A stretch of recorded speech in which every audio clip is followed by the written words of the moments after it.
Everyone has a story. I get them to tell it. Welcome to the Aron Bender Podcast, conversations with media personalities about their personal and professional lives and journeys. Really appreciate your support, whether you're watching on YouTube or nightly at 11 on DB&A TV at dbndatelevision.tv or streaming with the DB&A TV app on Amazon Fire, Roku, and Apple TV, or listening on your favorite platform. Before we get to my conversation with Andy Riesmeyer, a little about my story. I'm a widowed dad of two girls who just lost their mom, a grieving husband, a man in recovery trying to reconnect with the world with fresh eyes, faith, and perspective, a college journalism professor, a white guy in a world of injustice, a 20-year broadcast media veteran who had his dream job and then lost it. A year and a half ago, God gave me a gift, an opportunity to stop, step back, and breathe so I can learn about love, vulnerability, forgiveness, grace, self-care, patience, and understanding. Andy Riesmeyer is one of the hosts on the wildly successful KTLA 5 Live weekday afternoons, 4 to 6 on KTLA.com and on the KTLA Plus app with Samantha Cortese, Bobby Gonzalez, and Robert Puente. We've been talking for 2 years now about doing a podcast, and here it is, finally. Andy moved out to L.A. to be a musician and ended up doing news on TV, but don't worry, he's still recording and posting music videos on Instagram. We cover the winding road that led him to Hollywood from Indiana, and that's where he was when we talked in March, was visiting family as his father was fighting pancreatic cancer. And sadly, since we recorded this conversation, Jeffrey Riesmeyer passed away. I never met Andy's dad, but if I'd have had the chance to talk to him, I'd tell him how good a job he did with his son. You got to get pretty now. You got to get pretty. Got to get my makeup on. No, that's fine. We can do that as I very quickly find my powder. At some point. No, this is fine. See, the thing is, I'm 32, but people need to think that I'm 17. Otherwise, the agreement on what people say on the YouTube comments doesn't work. You're going to bust the illusion. Exactly. One of the biggest things is that people look at our show and they say, what the hell are these high schoolers doing reading the news? They're so unprofessional. And so I need to keep that up because that's like become our shtick. Does it feel like high school sometimes? KTLA 5 Live, because you guys have so much fun. And that's really not usually allowed in the professional setting. No, it feels the exact opposite of high school because I don't know if I, first of all, wasn't in high school a lot. So because I go to work the journey every day, begins. Right. So because I go to work every day and I'm there all the time, it definitely doesn't feel like high school because I wouldn't have been present for much of high school. And also high school for me was not fun. Up until maybe my junior year. So I guess half of high school was fun. Why? It's interesting because I'm home in Indiana where I'm from originally. And I have had a lot of time to think about being back here. I left 10 years ago. I graduated high school 12 years ago, 13 years ago. And I really did not. It was like I was bad at school forever. I was terrible at school. I kind of had this thing where I felt like I was too good for it, which is a wonderful complex to have, especially when you're a child. I say that sarcastically. Everyone hates you. But the thing is that I didn't like school for a long time until I actually started doing radio. We had a radio TV program in school, in high school. It was 89.3 WJEL. It is still on the air, FM. And we all had our own shows. I had like a drive time show after school. Look at you. And it wasn't until then that the Andy Riesmeyer show happened that I realized that what I needed was just full narcissism to be interested in a thing. If I could put myself in the center of it, then I'd be into it, and then I would care about it. No, but that really was a huge thing for me. And I had wonderful teachers, and the radio TV program at North Central High School was really part of this like vocational school. And it was built behind the actual high school in its own separate building that was like, they built it in 1972, and then they were like, okay, we're done. We're never going to touch it after that. And so we know it works. Yeah. Why mess with it? We don't have the money to mess with it. Oh, yeah. Oh, public school. Great. And all the other sort of wayward youth like myself came from all over the county to that school to learn things like cosmetology or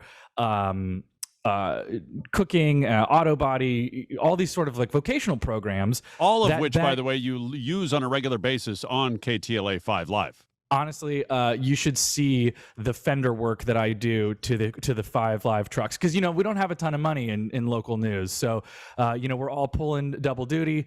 You're right. I'm out there hammering out dents that Mark Mester put in there with his jawline.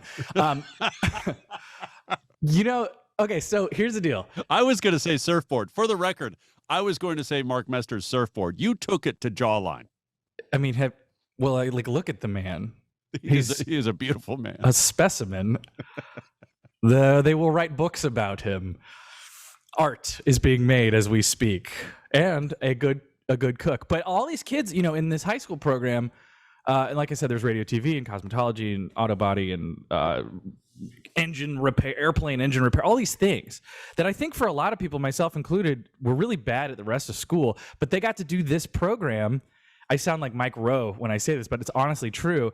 And everybody else at school thought we were like losers. And I loved that because I just didn't care. I wasn't about that. And like I said before, I have a hard time with authority. So it was kind of a fun thing. And I had these great teachers, and they said, well, you like radio? You'd love to do radio. Here, just do it. Here's 2 hours once a week, I think is what we started at, of just live radio.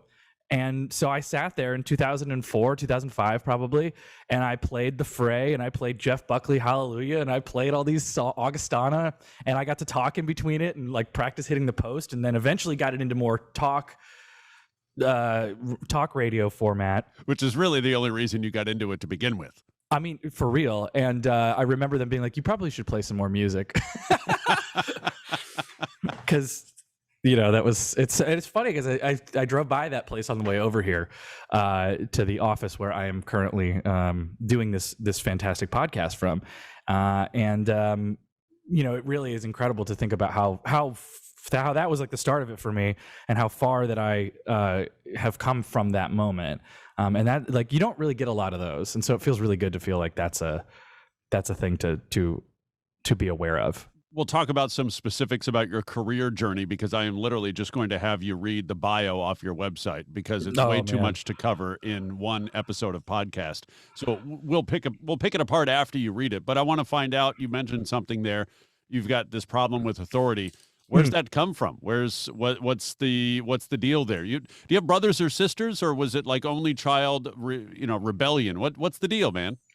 That's a great question. I have a lot of brothers and sisters. I've got 6 step siblings. I have 1 naturalized biological brother. So I don't think it was a lot of that. You know what I think it was is that both of my parents are pretty, they're very smart.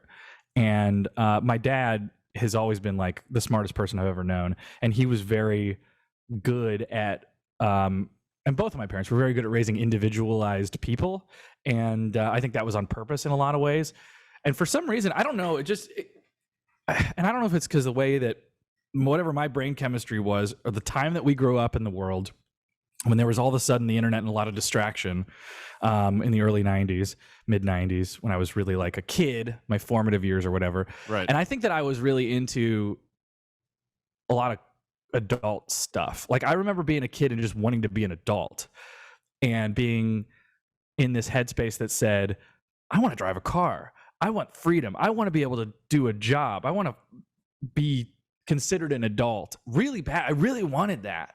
And so I think a lot of the stuff that I had to do in school was just not interesting to me. And maybe I also had the luxury of, if I didn't do anything in school, nothing would really happen. Because it's not like, you get fired from, I guess you can get expelled or held back, but nobody's going to be like, man, you really screwed up. You didn't put in, your effort this week, and now your kids aren't going to eat. There's no consequences. You know what I mean? So I don't know. I just think that I wasn't bothered. I couldn't be bothered. Thank God I figured something out, because otherwise I probably would still be, in 7th grade. In a lot of the conversations I have with journalists, it's very similar stories. There's some similar, I'll just say similarities. That's the word. So there are a lot of similarities in that through school, they nothing really clicked for them because they wanted to be creative. They didn't really know how to channel that because many schools don't have what your school ended up having with a radio station, and they don't really have that outlet. Yeah, I think there's a combination of, and I kind of was kidding earlier, but I'm sort of serious. I just think a lot of it is, okay, now I see myself from afar a bit, right? And then when you're doing something and you're like, oh, I can see what I am. I have an identity. I feel like I'm a defined thing as a reporter or as an anchor or as a writer. There's some reflection of self in it, right? And I think that that's really compelling for a lot of people. I think that's why we have so many people who are social media stars, for better or for worse. The other thing is that, interestingly enough, school, which is great, is not really designed to create somebody who's a good journalist. Almost by default, the whole point of school is that you show up, there's this list of things that they give you that they say, this is the rule, this is the plan, follow this. As soon as you do this, you idiot, I'll give you a good grade based on how well you listened to me and did that thing, right? Obviously, it's way more complicated than that, but that a lot is the repetition of this sort of format.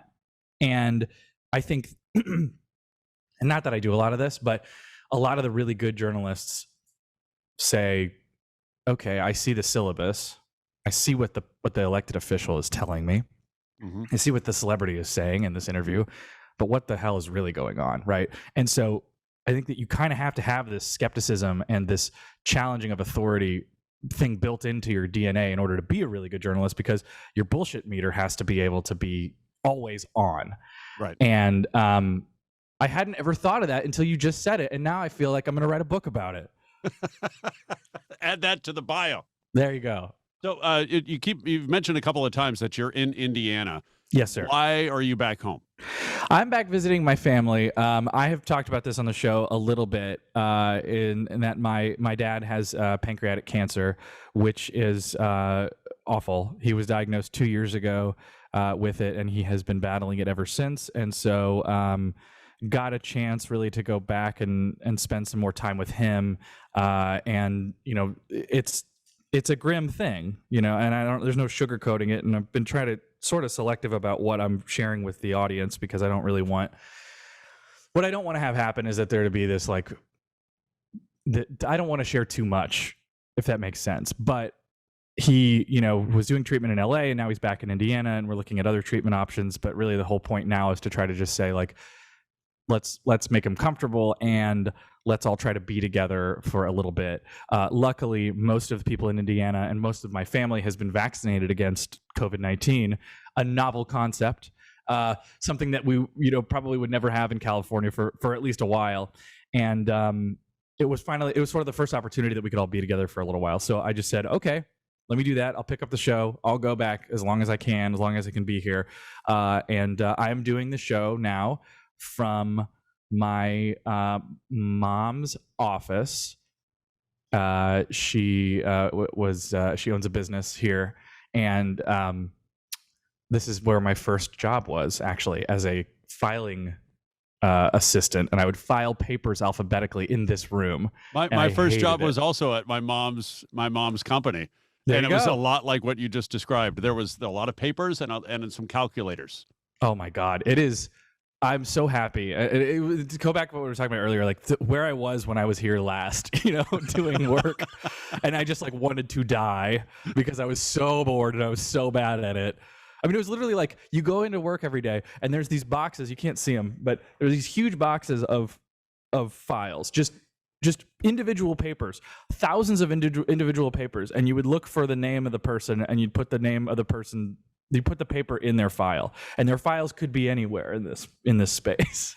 So it's just this Kafka-esque nightmare that is just, thank God that's over. But by the way, this setup that you've got there, audio and video, so far in the 15 or 20 conversations I've had so far for the Aron Bender podcast, it is the total package here. You've got the microphone and the video. What is this setup? Because it it's set up in such a way it looks like you've got a green screen back there. No, this is real life. I can show you. Ready? Yeah. Yeah, I still don't believe it. You have to be comfortable, Aaron, with the silence. All that means is the green screen is far behind you. That's all that means. Yeah, and actually, this is the green screen, and I'm using a photo of what the office actually looks like behind the green screen on the green screen. No, so this is my travel kit. I have been really lucky that I worked on a lot of stuff before even I got back into news, and I was shooting a bunch of things, and I learned how to shoot, and I learned how to use nicer cameras and light stuff. And one of my favorite things to do is set up little shots places and just sort of find things that look cool. And I had sort of a go kit that I packed up, and I took my camera and I bought some lights out here and set it all up and ran it through this office computer that I found. And so it's sort of, it kind of held together with chewing gum and tape. But I will say this, I was doing the show at my house during the pandemic first shutdown. And I got on Rate My Skype Room, which was really, anybody's biggest aspiration from being at home. And they gave me a 10 out of 10. And I have since been in a serious competition with everyone's favorite morning anchorman and Frank Buckley interviewer Frank Buckley for who has the better at-home Skype place. If you ask him, it's him. Of course, I will never cede that to him, but we both are sort of a toe to toe. I think it's time to read your bio. Okay, I think it's all right. time. Are you ready there? This is andyriesmeyer.com/about. This is so cringy. I wrote it to not be cringy. This was a couple years ago. Now I was going to ask, cringy, when did you write it, and when was the last time you read through it? Oh my God, it's been a minute. So here we go. You guys ready? It's a Squarespace website, by the way. You will be familiar with it. We all have the same website. That's just the world we live in now. All right, so I said host, showrunner, cinematographer, period. Hey, I'm Andy. Oh boy, these bios are fun, yeah? This is what I'm saying. Here's probably what you want to know. I'm a showrunner and a host. I've been doing it since internet video began. It feels like 30 years, though I'm pretty sure it's only been about 10. And I'm always down for a new and exciting project. That I stand by that. I've ran and hosted projects for Mattel, Fullscreen, AT&T, Machinima, The Young Turks, and many more. Currently, I'm the senior producer and co-host of KTLA's KTLA 5 Live, responsible for 10 hours of live news, talk, content every week. We cover breaking news, in-depth stories on Los Angeles, and whatever dog is making news right now. I still stand by that. I spent a year directing content for Mattel for the Hot Wheels YouTube channel and was the showrunner for Fullscreen's daily comedy show called At Fullscreen, which is original, right? We amassed over 140 million views. We also did a clip show for DirecTV that was, it wasn't very good, but it was fun. That's funny. Before that, I hosted a late-night talk show on PlayStation View called All Systems Go with Andy Riesmeyer. I produced a food and travel show with the James Beard Foundation, and I directed a bunch of episodes of a wine talk show hosted by William Shatner, who has blocked me on Twitter. I got my first real break. No, he is not. I'll tell you about that later. Okay. I got my first real break hosting a nerd show called Dweebcast on Larry King's digital network, Aura TV. That included a stint, it's not here, with David Begnaud, who I know you know. I do a lot of everything at different sizes and scopes of production in multiple formats. Let's figure out what we can make together. I guess it's not that bad. It's not bad. It's not bad. But because it's your own words, why are bios so hard to write for yourself? Impossible. Well, the other thing is, everybody writes their own bio. Why are we pretending when we write these bios that someone is reading them and not thinking that we wrote that dumb thing? So that's what my headspace was, to just write it like if I was talking to you. And I guess if you don't know me, this is probably even worse, but maybe not. Who cares? We'll break down some stuff here. Go ahead. No, you were saying. Well, I don't even know. I mean, a website is great. I don't know if anybody's ever actually hired me from my website. Maybe they've checked out to make sure I'm not a crazy person, but yes. I don't know that they would come away with any kind of conclusion there. Yeah, I don't know if that's definitive from reading any of this. Ding dong with you as well. So I do want to break this down a little bit, and we'll start with Mattel, because outside of KTLA, that's the first place I saw you, because all of a sudden you showed up on my daughter's YT Kids doing Hot Wheels on some parking garage roof, I think it was. And the residuals they pay me in Hot Wheels, which is really frustrating, Do they actually. really? No, Go they to don't pay me at all. Andy's eBay page. Yeah, really. And let's start first by the most shocking thing out of that entire rundown, that you're blocked by William Shatner on Twitter. You're not the only one. He is a prolific blocker. My buddy Ben Maller over at Fox Sports Radio constantly talks about how blocked he is by William Shatner. I thought we had a really nice thing going. And you work together. It's not as if you're some troll that he doesn't know. No, but even though we work together, I am probably still some troll he does not know. The thing about Bill, I call him Bill, which is probably why he's blocked you. He introduces himself as Bill. I don't know what happened. It was a weird thing. It's funny, and this is sort of how the world crosses over into itself. I had directed 2 or 3 seasons of the wine show, William Shatner's Brown Bag Wine Tasting, and I had done probably 40 episodes. And the concept was really simple. It was Bill sitting in fun places in LA, like Grand Central Market or the Travel Town Museum in Burbank, or at his horse farm, the Equestrian Center. He loves horses. Interviewing people about what they were, what they do, and they would have to describe a bottle of wine based on their profession. And so we had probably 80% people who were just sort of like off the street, which is what he wanted. And that was kind of fun because sometimes they were really interesting, but a lot of people off the street are not very interesting. Yeah. So it wasn't like fantastic. But then we did have some really good guests. We had Adam Carolla, who I think you might be familiar with. Yeah. We had LeVar Burton, we had Nigel Lithgow, we had all these really interesting kind of celebrities in different ways, and so there was some really good content there. But we did the show, and for the next season, I really wanted to have Tim Conway Jr. on, and I hit up Tim, and I thought I was in some position of authority to do this, and I said, "Hey, you want to come on?" And he goes, "That'd be great," and we set it up, and then he had me on his show on KFI to talk about it. And then for whatever reason, either Bill's people or the Aura people were like, we think we want to go more like young, hot, Real Housewife. And I was like, Tim Conway Jr. is a lot of things, and he's pretty close to young, hot housewife. But I think they ended up with like one of the Real Housewives instead, and so they bumped him. And I always felt really bad about that. I thought that was like really low. I thought that was like kind of whack. Yeah. And I never said anything about it. But for some reason, after the show wrapped, I went to go see what he was up to, and he had blocked me, and he had blocked everybody else in the entire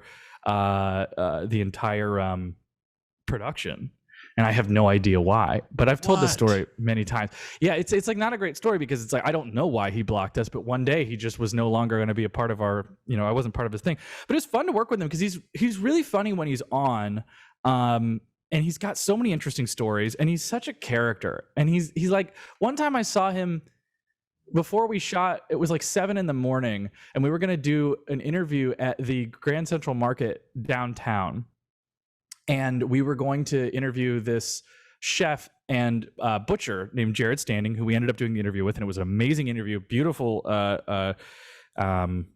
visuals of like the meat and stuff. I know you're a vegan, so I'll pause if you need to throw up. I do appreciate a good visual. Yeah, just their own. Just very, very gross for you, but for people who love meat, it was just cool. It was a very visual piece, and we got there at 7 a.m. to shoot, and he got there probably right around then. And while we were waiting, they were like, "Do you want anything?" And he was like, "I'll have your finest steak." So they brought him a steak, and he's like, "I'll have another one." And I saw the man eat 3 like steaks at 7:30 in the morning before he went on the show. And I love that. I love that about him, and I love talking to him. And he was really fun to be on set with. So I don't know if he actually did it or if it was one of his social media people, but that relationship, unfortunately, has soured. And I wish, Bill, if you're listening, I know you're a big fan of the Aaron Bender podcast. I would appreciate a little reconciliation now at this point. I've got to guess at 90 years old, he's not operating his own Twitter. No, I don't know. Maybe not now, but I think he's still pretty with it. He was just on with Sam Rubin a couple days ago for his birthday on Channel 5, and you know, he's there. It's not like, you know, 90's the new 60, so they say, and he was certainly going 4 or 5 years ago when we made that show. So I imagine he's doing pretty well still. You brought up Aura TV, your experience with Larry King. Tell me about it. Just incredible. Like, wish I would have had more experiences with him. I was there for about 3 years, 2 of which I wasn't really working. We worked in our own studio downtown for the show called Dweebcast. Larry was like my first day I met Larry, and I was with David Begnaud working on Newsbreaker, and we were doing like the election coverage for 2012, and it was like Aura 2012 with Larry King, and we were at the studio in Hollywood called Cosmo Studios, which is this very cool loft. They had filmed What's Trending there with Sheryl Lazar for a while, and then when What's Trending was over, we came in that evening, and in the evenings we would do the Larry show, and I remember being like alone with him in the green room for some reason, and I was just a PA, and I was like printing out scripts or something like that, and he just struck up a conversation with me and started talking to me. And the thing that was incredible about Larry is that he obviously knew everyone, and he had conversations with anyone who ever lived. But what you saw on TV, and I can't say this for a lot of the other people that I've worked with, is exactly who he was in real life. And I mean that in the best possible way. He was funny as hell, very low-key funny. He had this like insane presence. I mean, he was a little person. He was very skinny, and he was probably 5'6", maybe taller. I don't know. And he just, when he entered the space, it was like everyone was, oh my God. And I got to do a couple of really fun bits with him. I did a thing with him and Seth Green. All the Seths, all the comedians, Seth white guys are the same to me. And I did this thing with Seth Green, and the whole bit was like basically an improv off where we gave you a character, we gave each of them a character, and then they had to like come up with a thing and play that character for a microsecond. And you know, Seth Green is like an accomplished improv person, and I think that Larry King ran circles around Seth Green. Yeah, I think he was really, really funny, and he was honest, and he was not a mean person. And everybody really loved him. And you know, I didn't know him in the 80s, obviously. I kind of met him in probably 2011. So that was sort of like the twilight of his career. And I think that he just loved showing up and walking into work and talking to people. And that was I don't know, to be around that. And I didn't even know if I realized it at the time, but to be there and to see Larry King like on the other side of the room so frequently, and like, who's in here today? Oh, it's Julia Louis-Dreyfus. Oh, it's I mean, literally any person that you could, he talked to any person, and they were always in there, from like Oprah to John Ratzenberger. You know what I mean? It was like that crazy amount. You never knew who was going to be there, and it was awesome. Snoop Dogg one day, and then the woman from I'm so bad at celebrities. The woman from Laguna Beach, the famous one who has a clothing line now.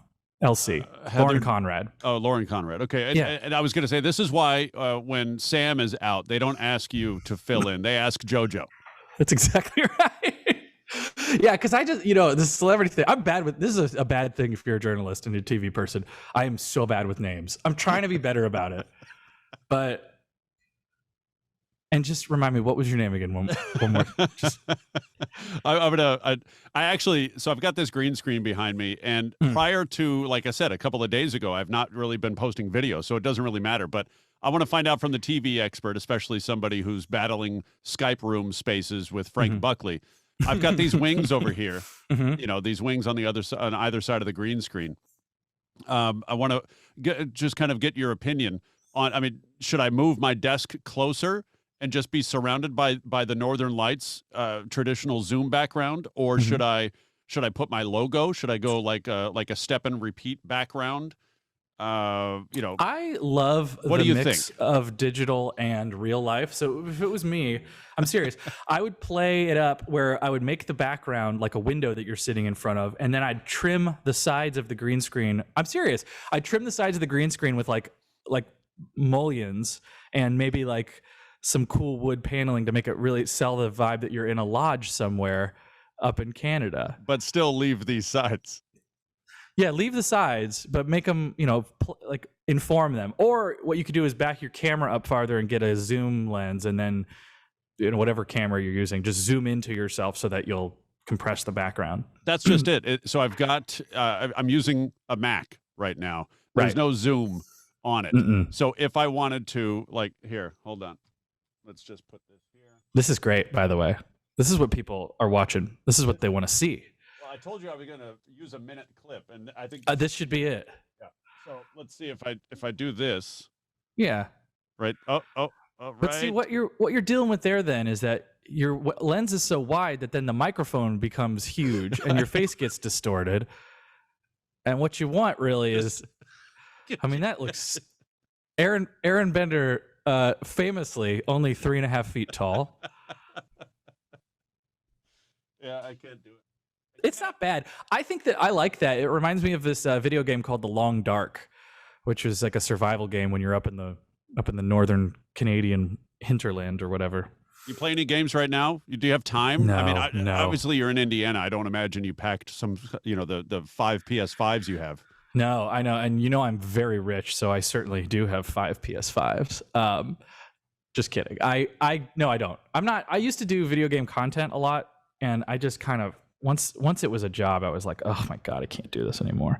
But I like talking about video games and I like learning about them and stuff like that. I did Cyberpunk a little, kind of got on that train over the Holland days, but I just don't have the patience for it like I did when I was a kid. I mean, to invest 150 hours into a video game, that it's like, oh my God, it better be really good. It better like really change my perspective on existence. It's like, going to be existential at that point. Yeah, I better have like a meltdown or something at the end of it. What if you played video games on shrooms? That could work. I'm not a big drug person. Even though it's legal now in LA, I'm just like not cool enough to smoke weed, and I just know that. Did you have that crossroads as a kid, as somebody who rebelled against authority or who didn't really pay attention to authority? Did you have that crossroads where you could decide, okay, I'm going to be the drug guy, the drug kid, or I'm going to be the nerd creative kid? Yeah. I probably had the crossroads. I don't know if I realized it, but it was definitely, there wasn't ever a question for me. It was always like, I was raised with a very serious desire, or at least need to be productive all the time. And it was like when we were kids, our mom, this is so funny, our mom would be like, are you being productive? All the time. We weren't allowed to be bored. We weren't allowed to sort of just like sit around and watch TV and stuff. It was always like, do something, make something, find something that is enriching, which is awesome. And I remember the first time I smoked weed was in Indiana, and it was horrifying for me. It was like one of the worst experiences I had ever had. And I remember thinking like, no, I kind of like my grasp on reality. And I think even to this day, I'm a good drinker, but to me, that's a different sort of headspace than weed is. And having tried some other things too, it's just like, I don't know if I've got such a loose grasp on existence that I don't need to be further away from it. And maybe that's a control thing. Maybe I'll go to therapy and work through that. Maybe I'll go to Chile or Argentina or something and do ayahuasca, and then I'll change my perspective on it. But it just never, I'm serious, it never did it for me. And, it got in the way of this, which is like, and this is a lot of what my show is about. It's a lot of what we're doing right now is like, you have to be very present, I think, all the time. You have to be very able to listen and to pivot and to think and be doing all these like permutations and calculations for where you're going next. And to me, like, at least if I was stoned, I would not be able to do that. Or at least I don't know where I would end up. Yeah, I don't like the feeling I get when I like do an edible gummy or something like that. And for example, and this was, I don't know, maybe 5 or 6 weeks after my wife had passed away, we had her funeral, and I was feeling overwhelmed, some anxiety, some stress, And I thought, you know what? We've got these leftover gummies from when she was at the peak of her cancer fight and pain.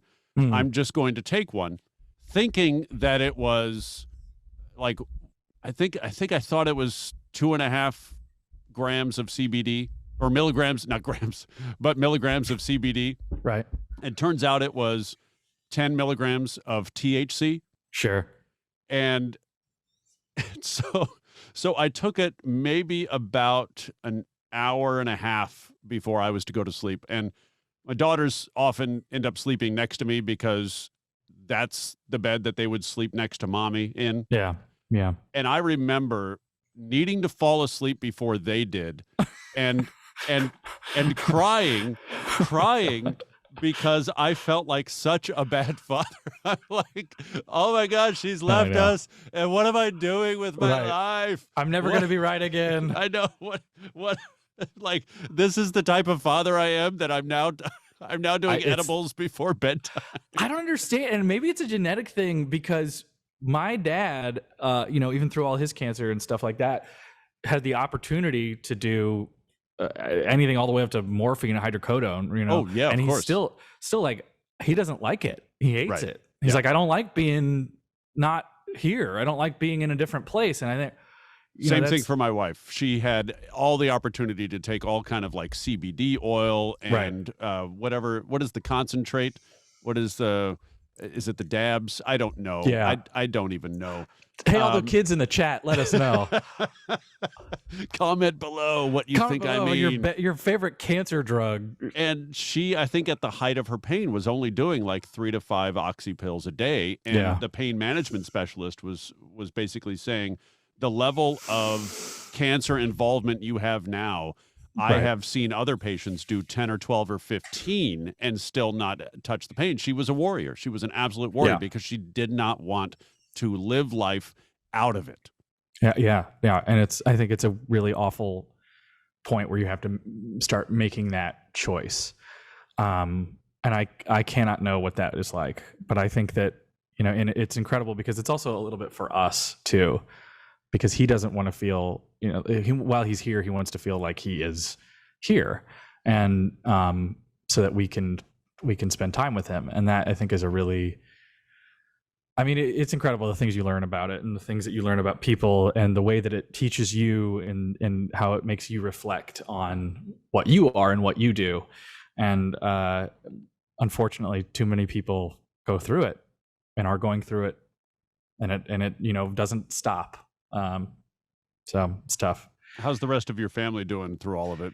And are they all back in Indiana and you're the only one who ventured west, or what's happening? Yeah. For the most part, yes. So, how are they all doing? They're good. We're all here and we're all together, and we hadn't been able to be together for about a year. There was no Christmases, there were no Thanksgivings or 4th of Julys or birthdays or anything because of the pandemic. Typically I would fly back for those, kinds of events.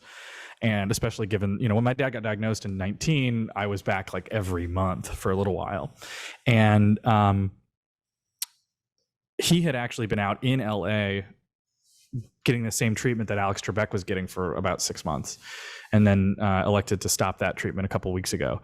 And that's when, everybody kind of came back here. So, it's good. The fact that we've got vaccines going for most people, I think, is a really important thing. And one thing that nobody talks about, or at least that I was not really aware of, is that when you have something like this, it's like a terminal illness, and there's a lot of this balancing that you have to do between, like, when you get the diagnosis, and I'm sure you know this, versus when the inevitable sort of end comes, is often a long time. It's not as long as anybody would want it to be, but for us it's been 2 years so far, and you figure out ways to, you're really, really upset for, I think, a couple of weeks and maybe a month, and you're just like, I remember just being like, I found this out and I just wanted to lay in bed all day. And I took some time off work so I could just be home and be sad. And then I flew home, and then we were all together.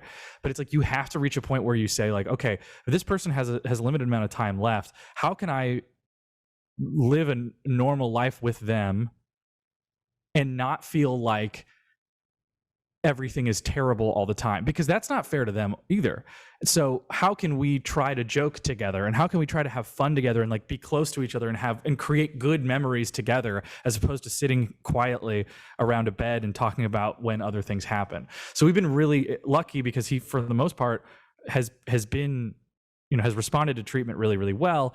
And we're able to do things, and we're able to go places, and we were able to see stuff, and he was able to ride his bike, and we were able to go on walks and stuff. And so that period of time has actually been some of the most important quality time that I've had with him over the past 2 years. And only recently, where he's sort of, had to dial it back a little bit, have I had more time to reflect on that, which is in itself a gift. But going forward, it is this strange thing that it's like we need to be able to laugh with each other, and we need to be able to have good times together as a whole family. And so we're really good at that. And we've learned to be very good at that, to say like, we're not going to sit here and just be morose nonstop every day. We're going to sit here and we're going to make each other feel better in whatever way we can. And so that has been an incredible silver lining in all of this. To answer your question, that's how we're doing. I don't know if that's a very long answer to a short question. The cancer certainly is not a gift, but the perspective it forces us to either appreciate or create. And for many of us, we don't have that perspective before it slaps us in the face and says, you've got to have this perspective. Yeah. Yeah. You're absolutely right. And I wonder sometimes, not that we have a choice, but I wonder, like, maybe I was okay not having this perspective, like maybe I was fine just not knowing. But yeah, and I think it's one of those inevitable things. It's part of existence, and that there is no, one of the things that we're dealing with now as a family too is like, my dad had no risk factors, right? And he was a triathlete. He was a doctor. He's really healthy. He's in his early 60s. He got diagnosed with this disease that's terrible, that's uncurable, that just ravages your body. And we don't have any real understanding for why. And there isn't a genetic reason for him. He was not predisposed. Similar to breast cancer and the BRCA gene, there are genes that, in your hereditary disposition, I guess you could call it, that make you prone to this kind of thing. And he doesn't have that. And so we have been... one of the things that it sort of does for you is you say like, well, you think your whole life, like, don't smoke, don't drink, do you work out all the time, stay fit so you can live a long life. And it's like, well, sometimes that also doesn't happen, that there are these sporadic mutations. Will we someday find a reason for this, that it was more than just a sporadic mutation? Maybe. But I think that you really feel displaced by the idea that, oh shit, maybe we don't have control like we think we do. Take me back to the week you said you kind of basically spent in bed after learning of your dad's diagnosis, where you just sank into your feelings and embraced the sadness. I ask that because for the longest time in news, up until recently, I would say maybe the last few years, you were encouraged to forget everything else going on in your life. You've got to go to work. You've got to put on a face. You've got to entertain, because that's your job. You're not allowed to be human. You've got to be a robot. You've got to just show up and do your job. At what point did you feel like, you know what? I've got to take time off. It was odd. I got sick, actually. Like, I got a cold the same week. And it was sort of like, this is my body telling me that I need to chill out. I think that, I was at work when he called me and he told me the diagnosis. And we were doing a 12 o'clock and a 2 o'clock show. And he probably called me at like 9 in the morning, LA time. So I had like a little bit of time to sit there in the newsroom and think about it. And I have always been a proponent of that mentality, that, and this goes back to David Begnaud, probably, which is like, you push through, you do it, you get it done. This is your obligation. This is your identity. Doesn't matter what's happening. You need to do the duty, because at a certain point, it is a duty. Now, what I'm doing every day is not breaking news as much as what I think typically it would have been. We're a lot more transparent about our feelings. We're a lot more emotionally available to people. We're a lot more personal. We are trying to create a relationship with people. And a lot of that comes from our own being honest about things. And I went and I still did the show that day, but I shouldn't have. I should have gone home. But I remember going and doing the show and being like, I'm on another planet. You know, you talk about like edibles or being high. You know? That's total out of body experience. Yeah. And just being there and thinking, what? And then the shock sort of wearing off and talking to more family members. And the hardest part is really, especially when it first starts, is like the call. My mom and dad are divorced, but the call from my mom and knowing that she had known already because my brother had told her, and then like hearing her reaction to it, and then that sinking in for me. The call from my brother who just said like, I'm scared, and like knowing that like, holy shit, yes, that's how this feels. And so all of that emotion hitting you at once, like, I don't know if it was because it was just a coincidence or whatever, but I woke up the next day and I felt like absolute trash. And I was like congested, and you know, now obviously we wake up with cold. You think you got coronavirus? We didn't have that. But it's totally not a coincidence, though. Your body basically took this emotional hit, and we think about, oh well, if I run a marathon, I'm going to be tired the next day. But if you put your emotions through a marathon in one day without training for it, because it just you don't train for news like that. No, it's going to knock you on your ass. No, and I remember being really good at like, I mean, I covered Sandy Hook after that happened. I got on a plane with David, with Begno, and we flew out Friday morning after the shooting, and we landed that afternoon or that evening, or we took the red eye or something, and then we were in Newtown, Connecticut the next morning, and we were roaming around, and we did like 6 days in the snow, carrying a live view backpack and a camera, just trying to knock on doors and interview people. And I just remember being like so emotionally distant from it, because that was the only way that I could deal with like what was happening. And by the time that was done, I remember sitting in like the hotel room in Danbury, Connecticut, and talking to my girlfriend at the time, like in the hallway, and being like, I can't do this anymore. Like, this is awful. Like, this is just too much for me. And I quit news after that, and I went and off and did a bunch of old like other digital projects. And when I came back, I kind of made that decision. I was like, I'm going to do this, but I'm not going to emotionally stunt myself. And you know, that means that we cover things a little bit differently, but in a way, the show has been a really important and good emotional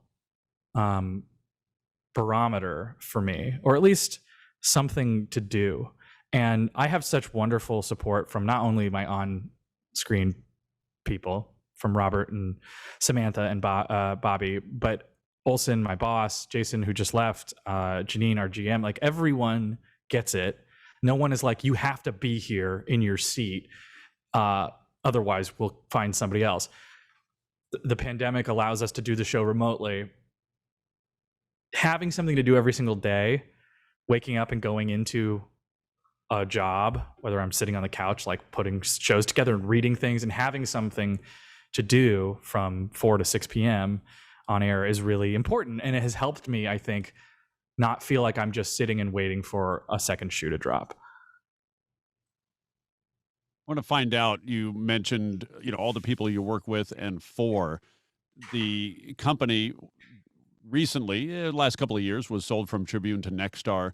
And many times when that happens, and we could take this out of the podcast if you don't feel comfortable with it, and I'm not, you know, I'm not going to be like, okay, trash Nexstar.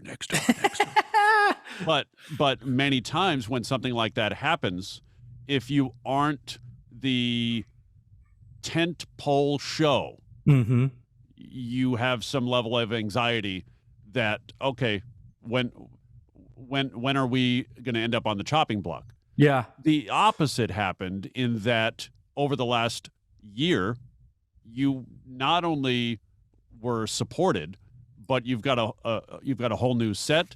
You've got a whole new energy pumped into there. Talk about that roller coaster the last couple of years. You know, yeah, I would love to include this, because I think this is actually a really good lesson in transition and fear and actual result. I have worked freelance KTLA is the first full-time employee job that I've had since I started working in media. And so there was never an expectation that things were going to last that long. And that was just kind of part of the way that it is. And that's fine because it's kind of fun in a way. So I have been worked for companies that have been purchased, acquired, sold by AT&T, other major corporations many times, been on shows that have been canceled for whatever reason. And it's just part of it. And so you think, okay, well, if somebody hired me once or twice, they'll probably hire me again. Maybe. Let's hope. And so I think that you have to have That's before the podcast. No. Well, yeah, absolutely. Yeah. That's before I started trashing Nexstar. I was really lucky when I was growing up. My aunt was actually on the radio in Chicago for the all news all the time. The equivalent of KNX, right? Was 640 W, I think. No, 670 WM or WMAQ, which was a all talk news station. She was the morning news anchor, and I remember seeing that and understanding like what the radio business was from afar, but knowing that like she was in my family, and she worked there from 2000 or from like 1988 to 2000 when there was an acquisition. CBS owned 2 radio stations in Chicago, and they said, we're keeping BBM, MAQ is gone, fired everybody. And so I just was raised with the understanding that if I was going to go into this, it wasn't going to be a stable thing.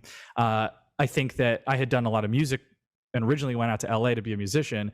That was super unstable. So my fallback career was doing TV, I guess, in a way. And so I just thought, hey, this is great. I have the job. I'll appreciate this for any time that I have it. And so in a nice way, when things like happen and they change, I'm kind of prepared for that. I've been through the turbulence before. Sometimes it comes out okay, sometimes it doesn't.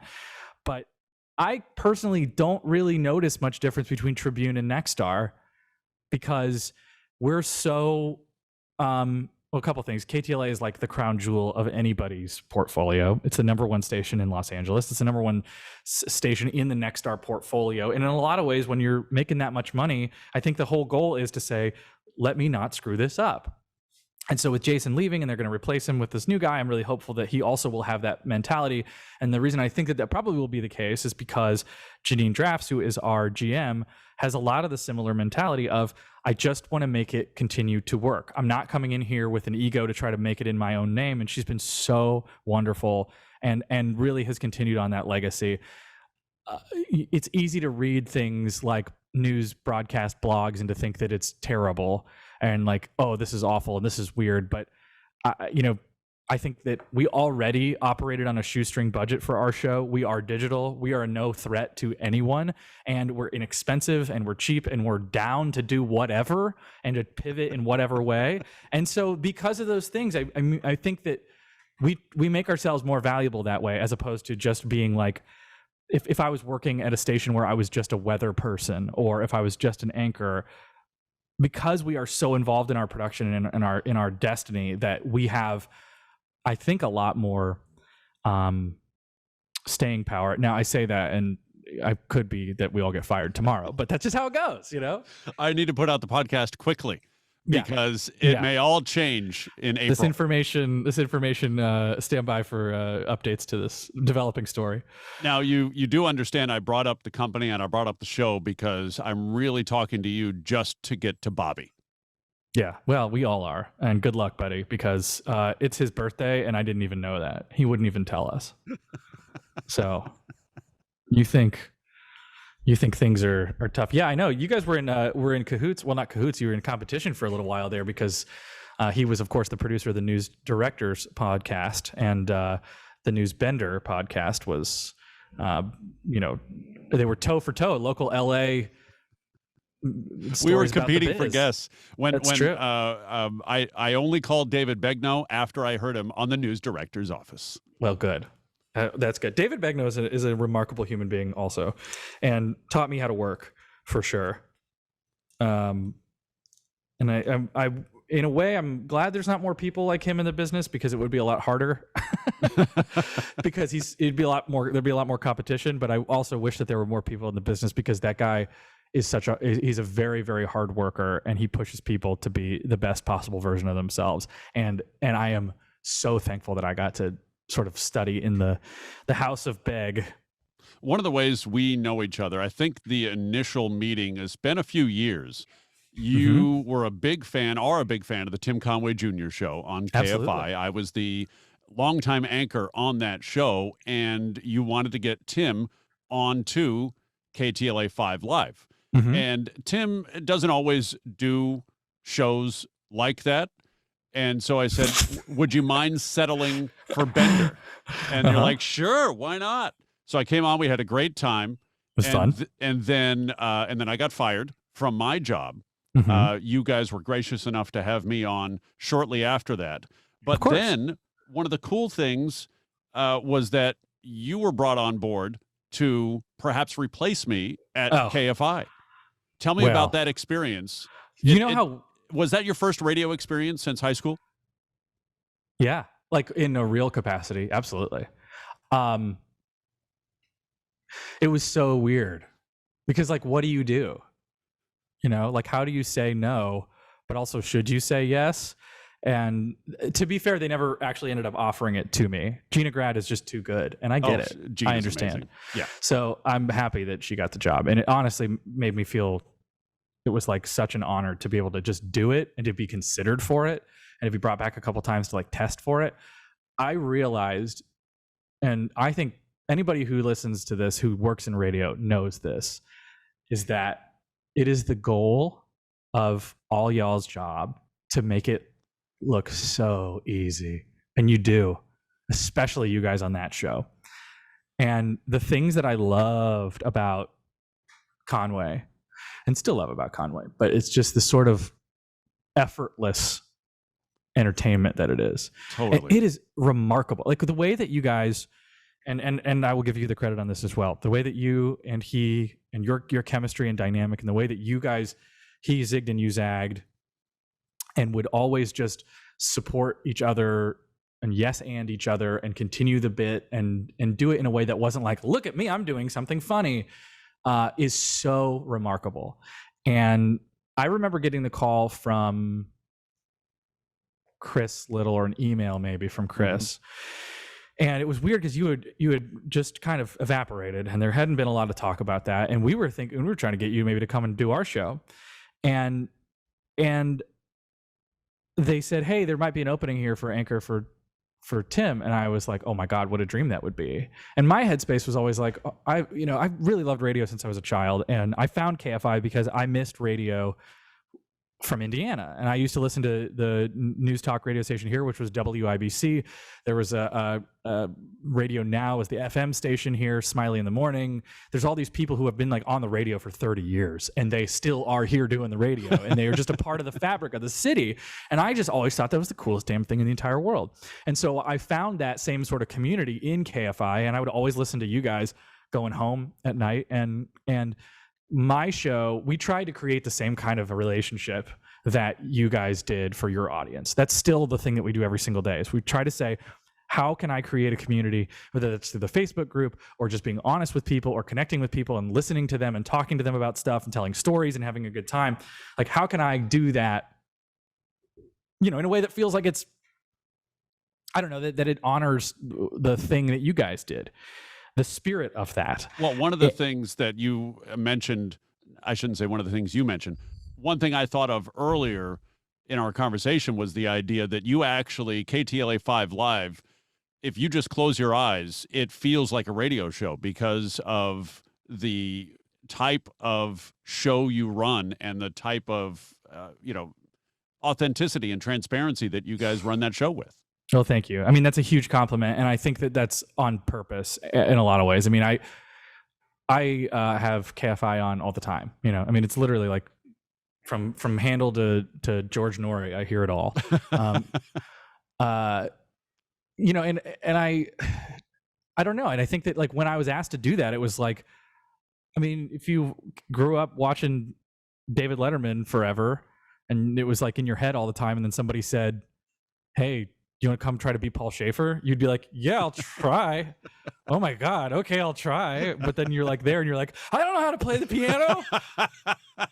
What the How do I hell is talk and this? play the piano at the same time? Yeah. And I felt when I was there a little bit starstruck, overwhelmed, and also realized that like maybe I don't belong in my favorite thing too, you know, which was kind of a weird thing to think about, which is to say, I don't know if I want to make it. I want to listen to it.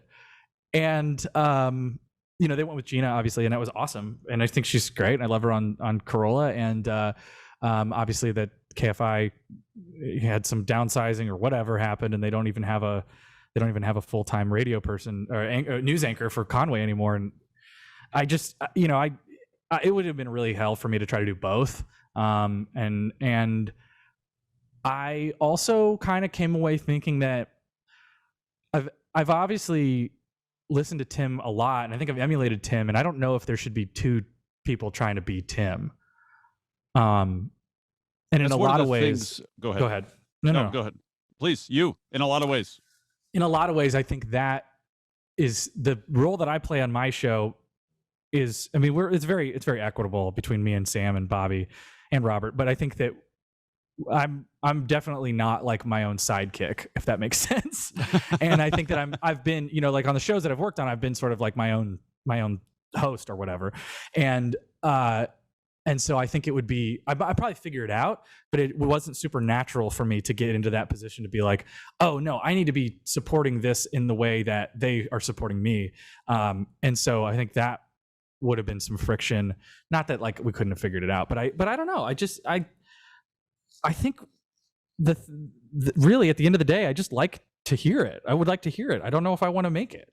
It took me a while to figure out, and with the help of the program director, Robin Bertolucci, who basically said, hey, your job as Tim's sidekick and news guy is to make him look good.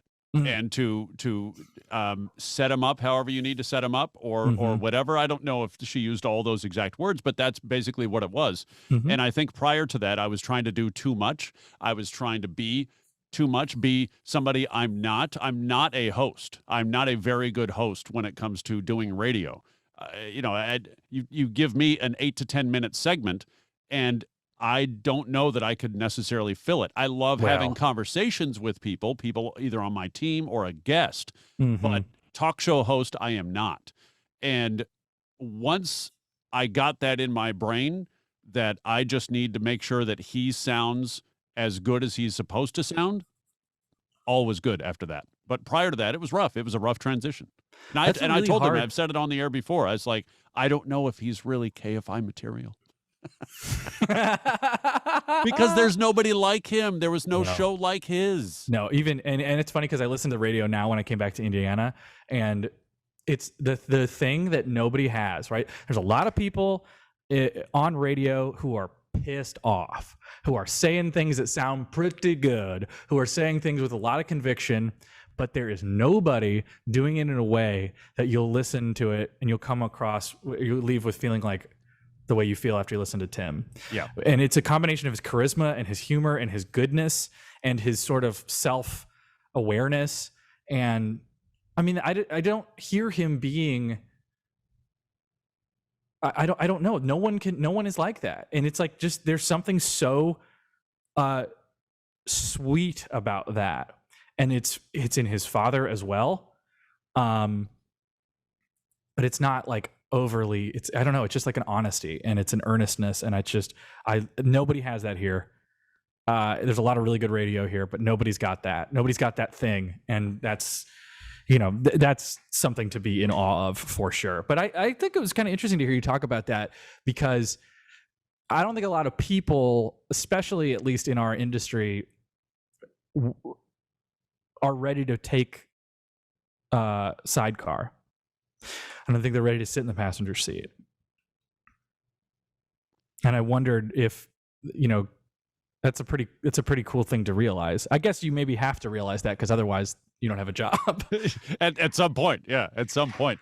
And I think also when I moved to mornings, there was a lot of that as well. I mean, it's also just the way I was living my life. I wasn't preparing. I was tired all the time, and it just, it was not a good mix. And so going back to Conway, it just felt good to get back into that sidecar and just go along for the ride. Do you miss it? Oh, yeah. Oh, absolutely. Yeah. Absolutely. I miss the creativity, being able to just work with my friends every night. Yeah. But as I've said on the podcast before, it was a gift, not, obviously all the pain associated with losing my job, that's not a gift at all. But learning a few months later that my wife's cancer had returned, 2 months after that, the pandemic hits. Right. So it was a gift, freeing me from that part of my life to be able to spend the kind of time I needed to with my wife, with my daughters, and focus on the priorities that were here at home. Well, and I think you've been very public about searching for forgiveness and also bettering yourself and atoning, and also trying to be a better person. And I think in your words, right? Mm-hmm. And that, I think that's rare. I don't think you see a lot of that. And I think that also kind of is an extension of what we originally talked about, which was that there is a level of honesty and transparency. And when you start to form relationships with people, whether in real life or through the weird things that we have lucked into doing in our careers, I think that's, you just have, like, why would we stop all of a sudden being honest with people? Why would you stop all of a sudden sharing what's happening? Right. And I think that's good. I also just wonder what an odd couple of years to have reflection of things, and we were all speeding so fast, and to have a moment to stop, and all these things that happened, that were presented to us that made us say, am I doing the thing I should be doing? Am I living my life right? Yeah. And I think that's the only way that you can come out of this without feeling like, what are you going to die? Like, no, you know what I mean? Like, you're not going to disappear forever. So try to figure out how to survive through it and be there. And I'm glad that, it's really interesting and nice to hear about you and your daughters and being there for them, and what kind of opportunity this is, in a weird way, given you to be like a really present father. And I think that's really cool. I don't have kids, but I have parents, and I think it's, really, that relationship is so important. I do want to find out, let's go back to when you came out to California. Mm-hmm. That was for music. Was that you were going to be the next American Idol? What was the deal there, Andy in the Valley? Yeah, well, I was going to be the next Frey. Is like what we were going to do. We were in a band called Working Hour, and I played all around the Midwest and stuff. And we had a little bit of momentum there. I made a couple albums and toured, and then went out to LA with my buddies from high school in the classic American rock band story, and lived in a little house in Hollywood, and tried to play shows, and it just very quickly did not work out. Before we get down the road too far, I want to ask, as somebody who grew up in Indiana, did you have to make a choice between New York, Nashville, or LA? Yeah. Yes, I didn't really have a choice, because I had luckily figured out a way to get a job in LA through a friend of a friend of a friend kind of thing, where I could do websites. And that was also great, because we had worked with this producer who also lived in Los Angeles. And so we thought, hey, we got to be somewhere where there's a scene. And Nashville wasn't really it. New York, especially in 2008, 2009, didn't seem like there was much of a music scene. And LA was really cheaper at the time than New York, and probably still to this day. So we thought, we can have a little house in Hollywood and record together and practice, and maybe that would be fun. And so we did that. And we made a couple albums, and I really figured out that I loved making stuff throughout that whole process, and that was the thing that I fell in love with. And I thought, actually at the end of the day, and this is really good, I think, for what we do every single day, is if you can fall in love with the process that you're doing every day, which is either prep or shooting or writing or whatever, it doesn't matter what you're talking about. It doesn't matter what the end result is. It doesn't matter if you like the show or not. If you like going to work and being with your friends and being creative, like you were saying, it'll all work. That's the best. Now, tell me about that March 5th posting on your Instagram at Andy KTLA. Andy in the Valley music video for That's Liar. right. So I continued to do stuff for fun, and when I moved, I moved a couple years ago, and I got a bunch of like recording equipment. I just was sort of amassing my guitars and pianos and stuff, and I always just liked to do music still. And I thought I was like making bed music for our show. I was recording a bunch of stuff, and I was like, this is kind of fun. Let me like put some of this stuff out. So I just thought, hell, why not?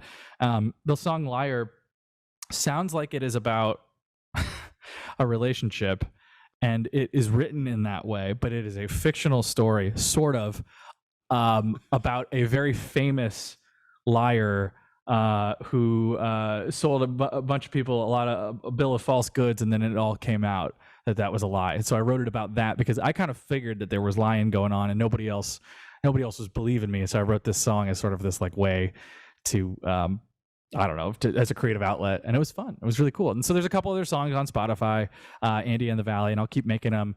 Been able to record some stuff with some really fun Instagram and TikTok musicians, which is like a cool new thing. And back in the day, we would collab with people you'd meet at like Silver Lake Lounge, and now you can collab with people who you're like, oh, you're a really cool drummer. This one drummer named Bianca Richardson is B. Rich Drums, who I interviewed on the show, and this kid named Ruben Wan, who's also an incredible guitarist. And so I've been able to like meet these people and make music with them, and it's just been so fun. How'd you get the permit for the bonfire? I mean, we're in Los Angeles County here. That was shot off site in a undisclosed location, not in Los Angeles. No, that's my backyard. I probably don't tell Alex Villanueva. And of course we'll link to the music video, and by this point I probably would have already played a clip of the song, but I want to know about that music video. How many items were not thrown into the bonfire? Because I seriously, as we watch that video, I was waiting for you to grab like a red wagon to throw in there, and like an anvil or the tough thing was that we had to do it like 6 or 7 times, and it was all about like keeping the fire going. And we first had a bunch of fake stuff that we were going to throw in that we made things that looked like they were personal items, like maybe from an ex-girlfriend or something, But we eventually reached a point where my friend Jack and I, we made the video in the backyard, we were out of stuff. So we had to like start going into like my garage and just finding things. And be like, yeah, it was I guess we could burn actual this 6-year-old letter that Andy wrote that you'd love to have right now, but damn it, it's the sacrifice for art. The art. That's exactly right. And we had like his girlfriend's car was there. He drove it over. And so we ended up just going in the back of her trunk and pulling out a bunch of her clothes and burning them and stuff. She doesn't know. Don't Sorry, tell her. babe. Yeah. Whoops. Sorry, Sydney.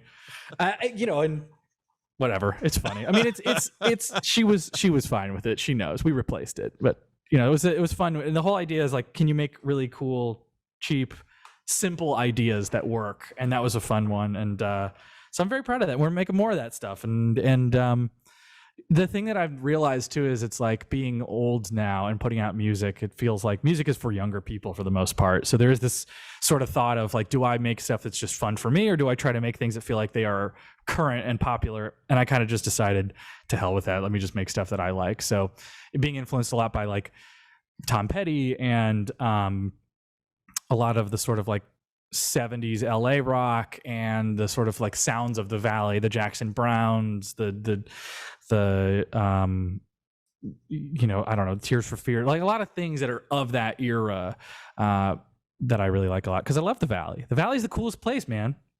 How did you settle on the Valley? God, I just keep going. I just keep asking questions. This is years in the making, so I've just got so many questions. Well, thank you. How did That's you nice. settle on bored, living in the Valley?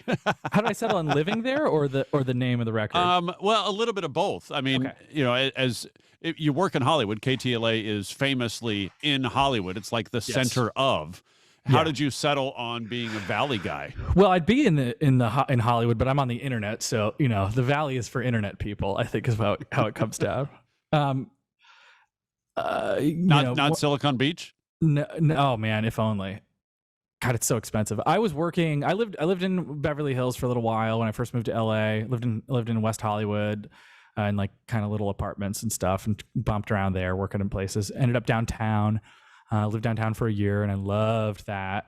In like a really cool old building, and we had like a little setup where we shot our show at one side, and then I lived on the other side, and it was just like a bohemian dream.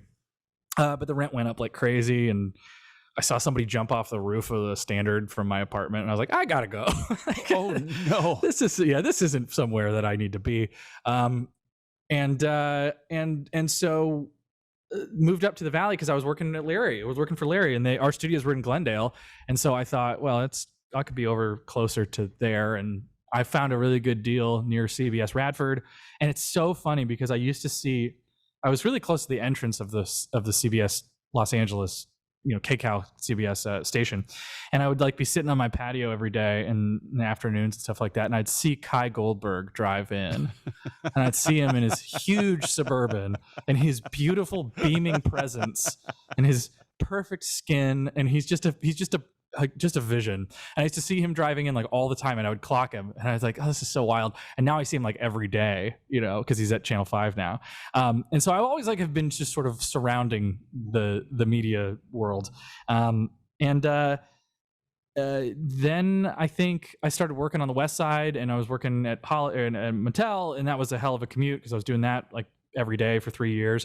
But I didn't really want to move because I didn't know how long that was going to go on, and I loved my place in the Valley. And about a year later, I moved to this little house in Sherman Oaks that has just been a dream for me, especially in the pandemic, to have like a backyard. And I don't know. I like the Valley because it's like the Midwest a little bit. It's a little more low key. It's a little less expensive. The simplest things like going to CVS and being able to park without pulling a ticket and parking in a garage, it's like, it's just weird. Just things like that like make you happy. And I think, my girlfriend lives in the Valley, and that's like a big part of it too. So, well, there's that. Yes. That's probably the number one thing. You should have led with that. I should have just said that. Yeah. But I love the Valley. I do. And I know you're a Valley guy. Tim was a Valley Santa guy. Clarita Valley now. Oh, so no Nordhoff. No more Chatsworth. I mean, I teach at Cal State Northridge, but that's on Zoom now anyway. So sure. I think the only reason I go to the Valley now is to pick up vegan food at Leo's Superfood. Mm-hmm. And also some vegan Filipino food from our friends in Granada Hills. Ooh. It's LA. Fancy. It's fancy. So this is audio, this is video, this is digital. We have figured out how to do production in multiple formats. I'm glad we could figure out what we could make together, Andy. Oh, well, that's so sweet. You should come and do our show too soon, since I know you have that nice microphone now and the beautiful background of the Northern Lights. Can I bring the microphone? Should I just bring the microphone? I mean, I'm requiring that. Actually, we don't have KTLA. You don't have extra microphone. Right? Again, I don't know what you think. I don't know what kind of perception that we're putting off here. Bobby probably has one left over from the news director's office, no? Yeah, but those are probably in the glass cases next to the Emmys. So well done. Look at the flex. Just kidding. The flex. Not for me, though. I never got one. Andy, I love you, buddy. You too, bud. I'm going to try that again. Andy, I love you, buddy. You too, bud. Hold on. No, we're going to try it again without me banging on the desk and sounding like an idiot. Andy, I love you, buddy. You too. Thanks, buddy. All right. I'll mix something in there together. I might even leave all three. I might even just leave all three. I like how the sausage is made. That's sort of part of what we do here. Yes. I usually just kind of edit out a few things here and there, my stutters and my stops and starts, but by and large, it's all staying in.